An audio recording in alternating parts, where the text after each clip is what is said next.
قصتنا من لبنان، من طرابلس. كان واحد المراه اللي سميتها ابتسام، كانت متزوجه وهي وراجلها كان بيناتهم دائما صداع، دائما بيناتهم مشاكل، ولكن هي لانها كانت كتبغيه وكتحماق عليه فكانت صابره على كل شيء، صابره على التصرفات ديالو كاملين، على الغوات، على بزاف حوايج، دائما صابره معاه، وهو دائما كيقلب لها غير على السبه، ولكن هي ما كانتش عاطياه هذيك الفرصه. يعني واخا تقلب على السبه ولا ما كانتش دائما كتصبر، دائما كتسمح في حقها باش يبقى معاها، لانها كما قلنا كتحماق عليه.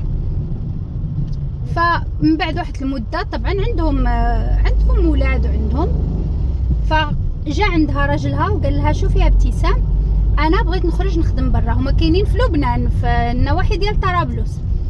فقال لها شوفي انا خصني نخرج نخدم برا، ولكن لاني باغي نخرج نخدم برا بلاد اخرى ممنوع عليا السفر لاني مزوج، خاصني نطلق، نكون انا وياك مطلقين باش يمكن لي اني نسافر ونمشي لبلاد اخرى، يكون عندي الحق اني نمشي.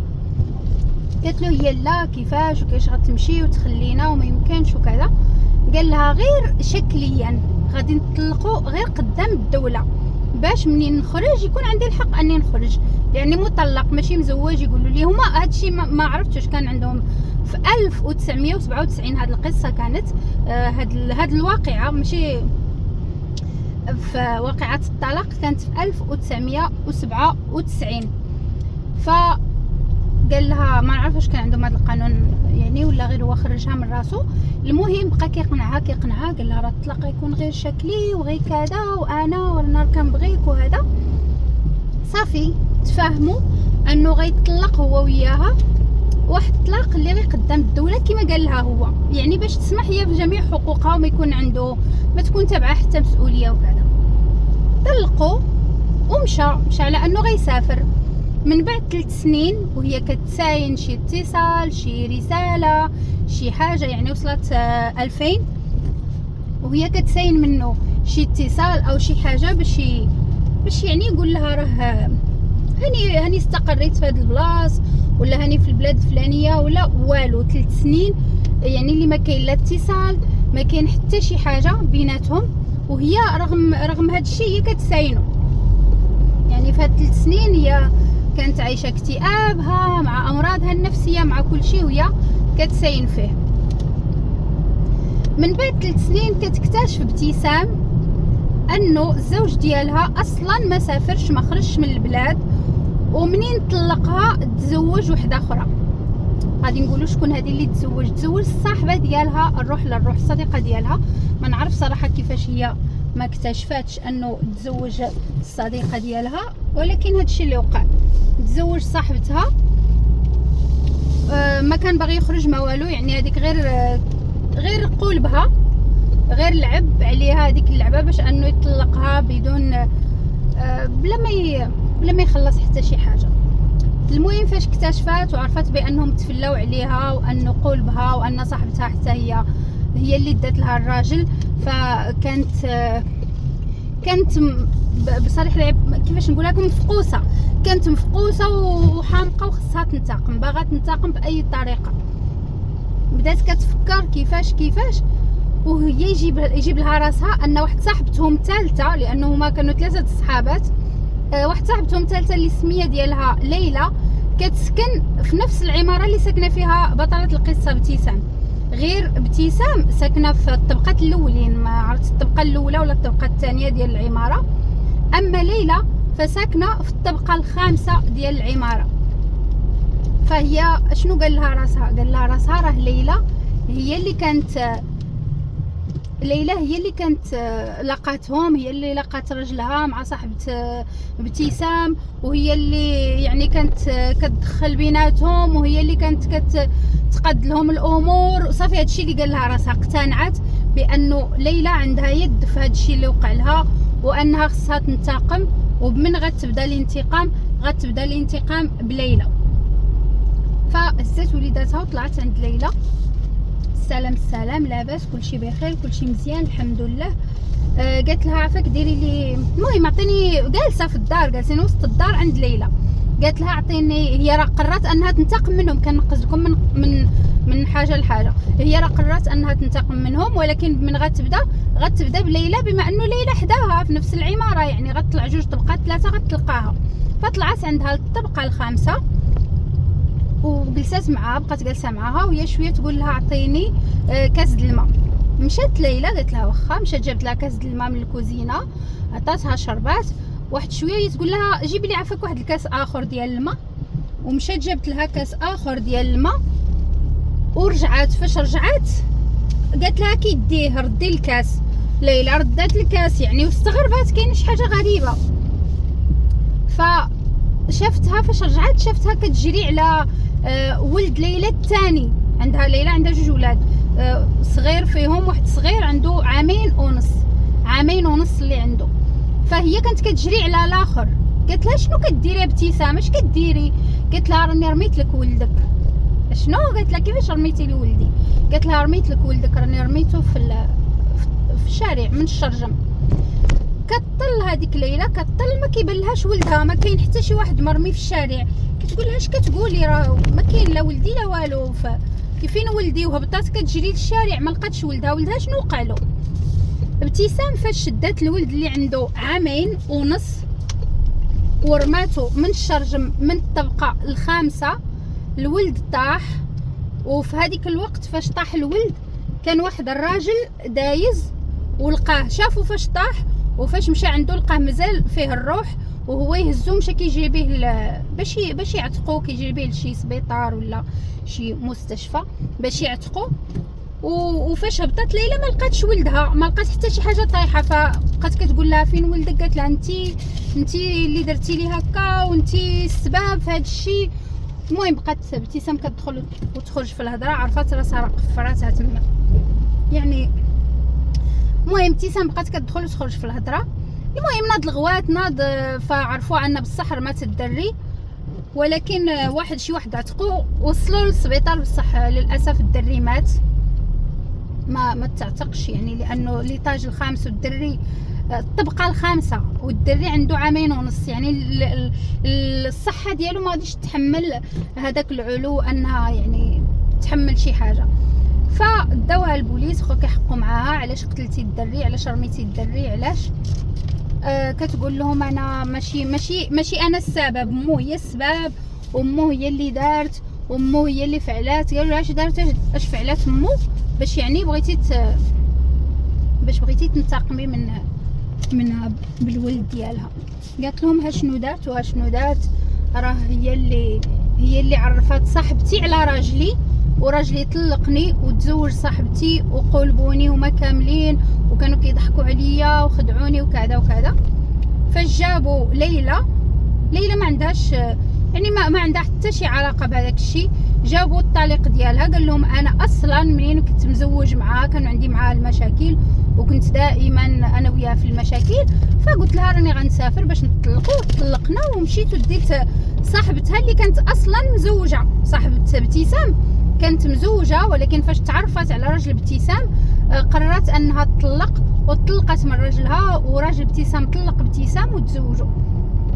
وقالت لهم المراه اللي تزوجها راجل ابتسام اللي هي صاحبتها في الاصل، قالت لهم ليلى هي صاحبتنا، ولكن ما عندها حتى شي علاقه بهذا الشيء اللي وقع. ليلى ما عمرها دخلت بيناتنا ولا جمعت بيناتنا ولا شي حاجه، داك الشيء بيني وبينه هو. ليلى ما كانت عندها حتى شي علاقه، وحتى يعني كنظن حتى لو كان ليلى عندها شي علاقه، ما الدري ديالها ولدها ما دار حتى شي ذنب. المهم نرجعوا لابتسام. فاش عرفت راسها انها قفراتها، هي اصلا قبل ما تعرف بانه ليلى ما عندها حتى دخل كانت ندمات على انها رمات الدري وقتلاته، ولكن هذاك الوقيته يعني الندم ما بقى عنده حتى فايده. فبدات كتطالب بانهم يعدموها، يعني قالت لهم يا ريت الحكم ديالي الاعدام، انا ما بقيتش قادره نتحمل، بغيت نتعدم ما بقيتش قادره نتحمل. في المره الاولى حكموا عليها بالاعدام. في الاستئناف يعني كان حضر الطبيب ديالها النفسي، كان كيعالجها شي طبيب نفسي في هذيك الفتره، ديك 3 سنين اللي كان مشى راجلها على انه غيسافر فاش طلقوا، وقال لها اني غنسافر وكذا، وما كانش كيتواصل معها لا والو. كانت كتعالج عند طبيب نفساني. وللاسف ليلى كانت هي اللي كانت كتعاونها بزاف حوايج. منين راجلها مشى وخلاها، هي اللي كانت كتقدم لها الدعم. ما عرفتش واش كان دعم مادي دعم نفسي، المهم كانت كتعاونها وردت لها الجميل بهذه الطريقه. المهم من بعد ما ابتسام تحبسات في الاستئناف، يعني ما حكموش عليها بالاعدام، فبقات محبوسه. ودازت واحد الوقيته من 2000، يعني في 1997 راجلها طلقها على انه غادي يمشي وكذا وكذا، وغيرجع وغيسافر ويرجع. وفي 2000 وقعت الجريمه. وفي 2000 تقريبا 2014 ولا 2015 في الاواخر ديالهم استضافوها واحد البرنامج اللي كان في القناه اللبنانيه اللي ما عقلتش على سميتو صراحه، ولكن ما عقلتش على سميت القناه عفوا، ولكن البرنامج كان سميتو عاطل عن الحريه. البرنامج كان سميتو عاطل عن الحريه. البرنامج سميتو عاطل عن الحريه. كنت غنمشي من لهيه وعاود فكرت اني نعاود نرجع من هنا. المهم البرنامج سميتو عاطل عن الحريه. استضفوها وبقاو كيهضروا معاها وسولوها، وكانت ندمانه بزاف وكانت كتبكي. كانت الحلقه في يعني البرنامج كان في 2014 2015، فكانت ندمانه بزاف وكتبكي وكتقول لهم يعني ما عيشتي ماشي عيشه دابا. كان بكي الصباح والليل، يعني ما مرتاحاش. امورها يعني خاطرها ما مرتاح الصراحه. قالت ولد عنده 2.5 عام، وفي الاخير اصلا يعني واخا كون الام ديالو هي اللي زوجات راجلك بصاحبتك، ما تعاقبيهاش بهذا العقاب، ما تنتقميش منها بهذه الطريقه. المهم من بعد قالوا لها يعني البرنامج شنو يمكن لنا حنا نديروا لك باش يمكن لنا ان نعاونوك. قالت لهم جيبوا لي ليلى نطلب منها السماحه. قالوا لها ما يمكنش. قالت لهم هذا الشيء هو اللي بغيت انا، الا يمكن لكم تجيبوا لي ليلى نطلب منها السماحه، هذا هو الطلب الوحيد ديالي. فقالوا لها غنشوفوا غنردوا عليك. مشاو كيهضروا مع ليلى وكيرغبوها. قالت لهم ما يمكنش، راه دازت على القصه 14 عام ولا 15. قالوا لها والو، راه المراه مريضه وكذا، ويعني ندمانه بالمعقول. فشنو بالك تسمحي لها ويعني تتلاقي معاها. فبقاو معاها حتى اقتنعت. صافي قبلت انها تتلاقى معاها. جمعوهم، داروا لهم حلقه ثانيه وجمعوهم، داروا لهم حلقه اخرى وجمعوهم. ومنين جمعوهم يعني كانت واحد الحلقه اللي هي صراحه مؤثره بزاف. ابتسام كانت كتبكي بزاف وكتطلب السماحه من ليلى، وليلى ولات سامحتها لانه فكرات انه ولدها هذيك هي يعني هذاك النهار ما كانش غيفوتو. هذيك هي اللحظه، هذاك هي العمر ديالو، ما كانش غيفوت هذيك اللحظه. فغير يعني ابتسام كانت هي السبب انها رماتو ومات. فصافي ولات سمحت لها وقالت لهم انا يعني كنسمح لها وما بغيت لا ديه لا حتى شي حاجه. سمحت لها. يعني هذا هو الحاجه اللي كتشوكي بزاف في القضيه، انه في الاخير من بعد 14 15 سنه تقريبا ليلى سمحت لابتسام وقالت لها صافي انا يعني غنسمح لك. وقالت لهم انا ما بغيت حتى شي حاجه، ما بغيت لا ديه لا حتى شي حاجه، صافي سمحت لها. ورجعوا يعني قالت لها انا كنت كنبغيك وكنتي عزيزه عليا ومازال يعني عزيزه عليا، وولدي هذاك الشيء اللي كتب له الله هذيك 2.5 عام اللي عنده يعيشها ما غاديش يفوتها. فهذه هي نهايه القصه. ابتسام ندمات صراحه، ويعني ما كان علاش تدغل من الاول. راجلها من الاول يقول لها ودي صافي الله يهنينا ويهنيك، ولا حتى قولبتها باش طلقتها صافي من بعد قول لها صافي انا راه ما بقيتش مسافره غنتزوج وخليها تصدم وصافي وتعيش حياتها ودوز الصدمه. هي كانت 3 سنين وهي كتساينو وهو كان عايش حياته. فكرجعوا لنفس الموضوع انه يعني اللي مشى الله يهنيه. فهذه هي كانت قصتنا. وردوا البال اللي كيدخلوا يجلسوا مع اولادكم ولا كتدخلوهم لداركم عادي، ما عرفتوا لهمش واش كيبغيوكم، واش كيكرهوكم، واش ناويين يديروا لكم شي حاجه لا نتوما لا ولادكم لا. يعني الواحد يرد البال من الناس اللي كيدخل عنده للدار. واخا كنعرفك بزاف، يعني الدار كتبقى حرمه ديالي وديال ولادي. فالمهم هذه هي القصه بلا ما نطول عليكم. ابتسام سمحت لها ليلى، ولكن ابتسام غلطات ويعني حتى لهذاك الوقت وهي كانت كتبكي ليل ونهار وندمان على الغلط اللي دارت. وهذه هي القصه ديالنا اليوم، كانت من لبنان من نواحي طرابلس. والى اللقاء، قصه جديده ان شاء الله.